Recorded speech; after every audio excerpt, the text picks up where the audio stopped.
శివుడు ప్రత్యక్షమై దివోదాసుడికి మోక్షం ప్రసాదించి లింగంలో లీనమయ్యాడు. దివోదాసు ప్రతిష్ఠించిన ఆ లింగమే అనంతర కాలంలో దివోదేశ్వర లింగంగా ప్రసిద్ధి చెందింది. ఋగ్వేదంలో కూడా దివోదాసు ప్రస్తావన ఉంది. ఋగ్వేదంలో చెప్పబడిన దాని ప్రకారం దివోదాసు రాజ్యంపై హైహయ వంశ రాజులు దాడి చేసినప్పుడు ఇంద్రదేవుడు మరియు అగ్నిదేవుడు దివోదాసుకు సహాయం చేసి యుద్ధంలో గెలిపించారు.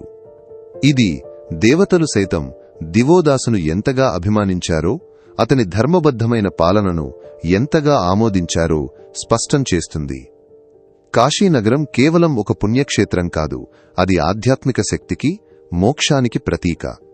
శివుడికి అత్యంత ప్రియమైన ఈ నగరంలో అడుగుపెడితే దాని మహిమ, పవిత్రత మనసును పూర్తిగా ఆవహించేస్తాయి. ప్రపంచ బంధాల నుంచి విడిపడి ఆధ్యాత్మిక మార్గం